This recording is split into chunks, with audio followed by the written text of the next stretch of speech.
দর্শক আসসালামু আলাইকুম। শুরু করছি আজকে সরকারি কর্মকর্তা কর্মচারীরা কত শতাংশ মাগনো ভাতা পাবেন। এ বিষয়ে যা জানা গেল সেটি নিয়েই কিন্তু এখন আপনাদের সামনে তুলে ধরছি এবং এই মহাগ্ন ভাতার যে বিষয়টি সেটিও এখানে 15ই ডিসেম্বর রবিবারে সচিবালয়ের নিজ দপ্তরে এক সংবাদ ব্রিফিংয়ে এসব তথ্য জানান জনপ্রশাসন মন্ত্রণালয়ের জ্যেষ্ঠ সচিব মোহাম্মদ মুখলেসুর রহমান।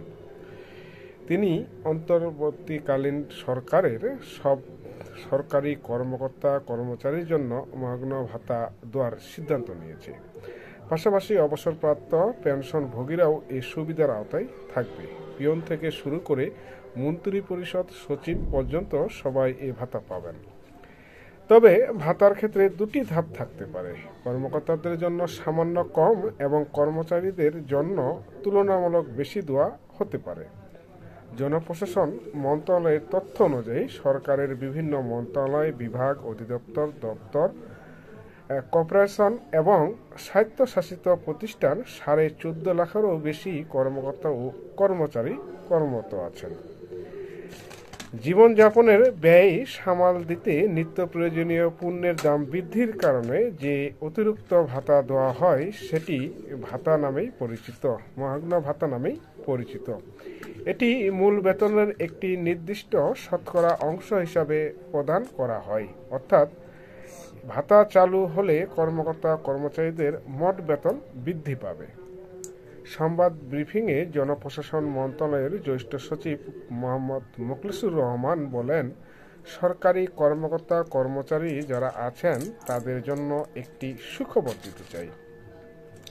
যেহেতু পে কমিশন করা একটি দীর্ঘ সময়ের ব্যাপার, অন্তর্বর্তী সময়ের একটি মহাগ্ন ভাতা কমিটি গঠন করা হয়েছে, যেখানে আমিও আছি। আমরা সামনের সপ্তাহে প্রথম সভা করব।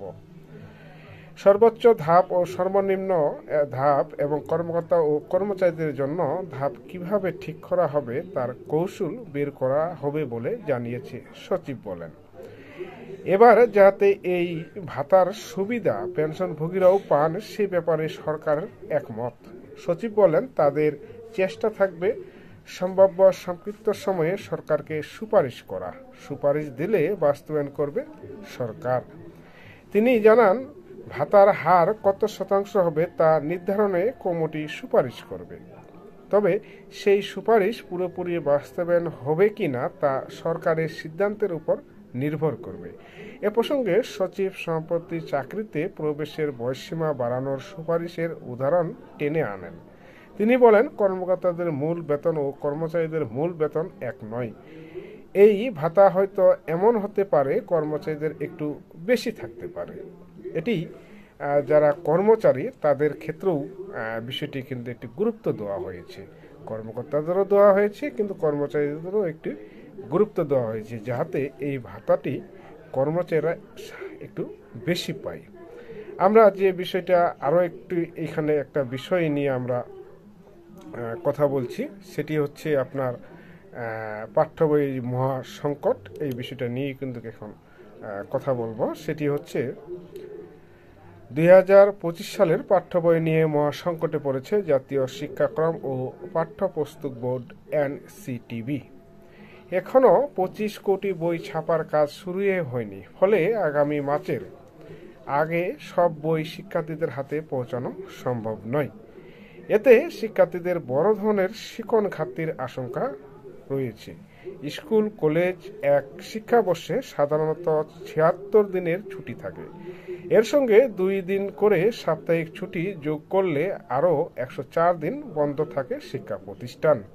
সেই হিসাবে এক বছরে ক্লাস পরীক্ষা চলে 185 দিন, আর এই অনুসারেই শিক্ষাক্রম প্রণয়ন করা হয়। সংশ্লিষ্ট ব্যক্তিরা জানান, আগামী মার্চের প্রায় শুরু থেকেই রোজ ও ঈদের ছুটি শুরু হওয়ার কথা। এখনও বই হাতে পাওয়ার পর যদি ছুটি শুরু হয়ে যায় তাহলে এপ্রিলের দ্বিতীয় সপ্তাহ ছাড়া পুরোপুরিভাবে ক্লাস শুরু করা সম্ভব নয়। এতে 1 বছরের সিলেবাস 8 মাস শেষ করতে হবে। শিক্ষকরা এ সময়ে জোর করে পড়ায় চাপিয়ে দিলেও শিক্ষার্থীরা তা ঠিকমতো আয়ত্তে নিতে পারবে না। এতে আগামী বছর বড় ধরনের শিক্ষণ ঘাটতি দেখা দিতে পারে।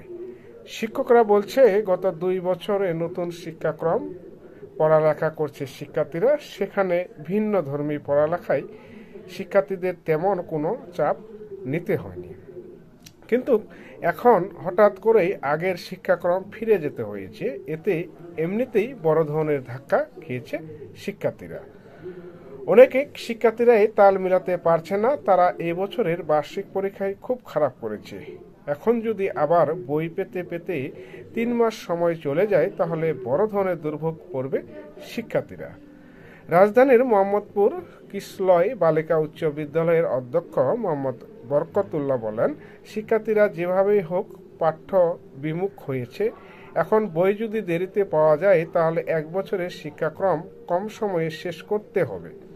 এতে শিক্ষকদের যেমন চাপ নিতে হবে, তেমনিভাবে শিক্ষার্থীদের আরও বেশি চাপ নিতে হবে। যেসব শিক্ষার্থী চাপ নিতে পারবে না, তারা শিক্ষণ ঘাটতিতে পড়বে। তবে আমরা সাধারণত দেখি, ক্লাস না হলেও শিক্ষার্থীরা স্কুলে আসেন না।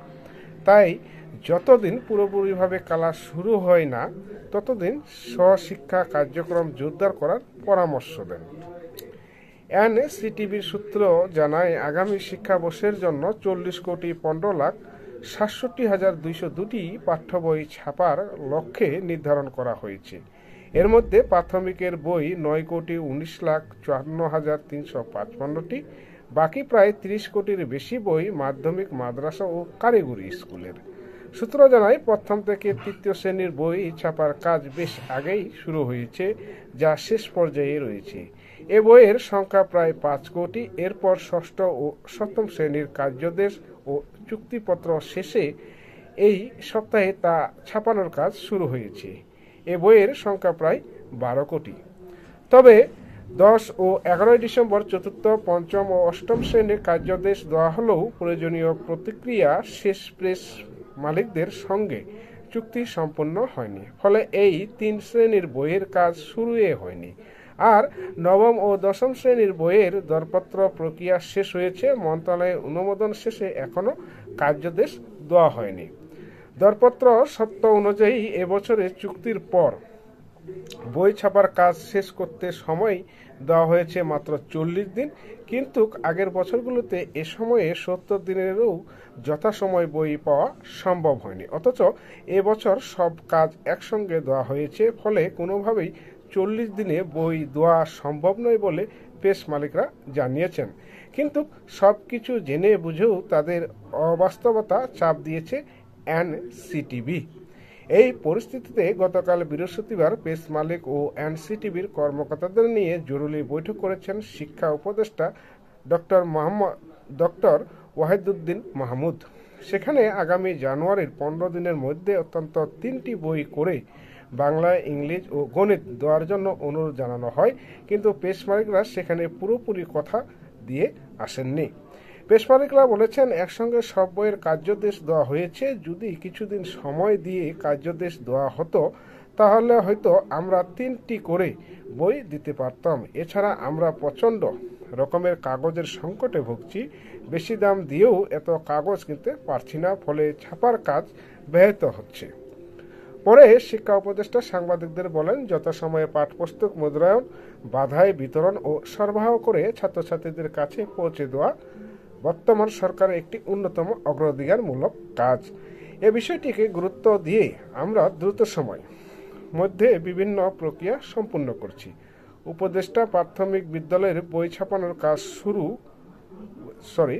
উপদেষ্টা বলেন, প্রাথমিক বিদ্যালয়ের বই ছাপানোর কাজ অনেক দূর এগিয়ে গেছে এবং যথাসময়ে ছাত্রছাত্রীদের কাছে পৌঁছানো যাবে। তবে মাধ্যমিক শ্রেণীর পাঠ্যপুস্তক ছাপানোর কাজ একটু ধীরগতি হওয়ায় এই কার্যক্রম ত্বরিত করতে সংশ্লিষ্ট নির্দেশনা প্রদান করা হয়েছে।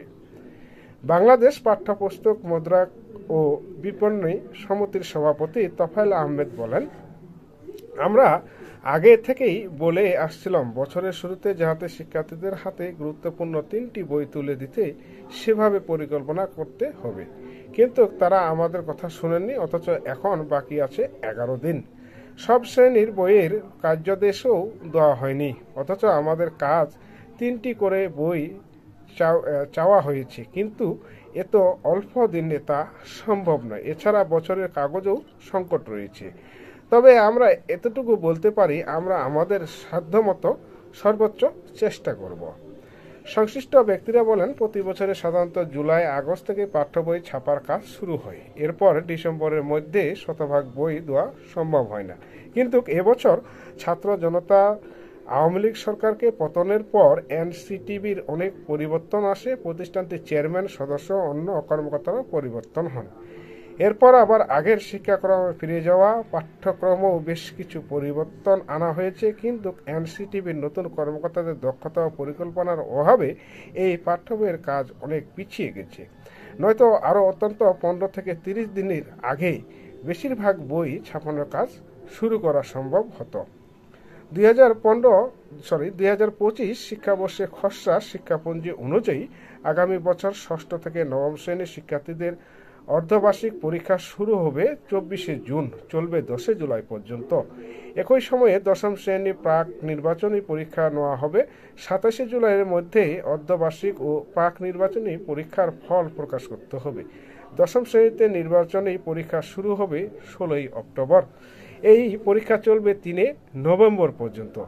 একই সঙ্গে শিক্ষাপঞ্জিতে নির্বাচনী পরীক্ষার ফলাফল 10ই নভেম্বরের মধ্যে প্রকাশের বাধ্যকতা রাখা হয়েছে। ষষ্ঠ থেকে নবম শ্রেণীতে আগামী শিক্ষাবর্ষে বার্ষিক পরীক্ষা শুরু হবে 20শে নভেম্বর, যা চলবে 7ই ডিসেম্বর পর্যন্ত। শিক্ষকরা বলছে বছরের শুরুতে যদি নতুন বই শিক্ষার্থীদের হাতে তুলে দেওয়া না যায়, তাহলে আগামী বছরের এই খসড়া শিক্ষাপঞ্জি বাস্তবায়ন করা সম্ভব হবে না।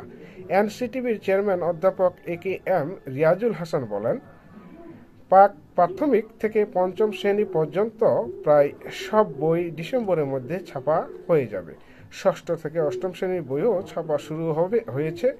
আর নবম দশম শ্রেণীর বই ছাপার বিষয়ে ক্রয় সংক্রান্ত উপদেষ্টা কমিটির অনুমোদন দেওয়া হয়েছে।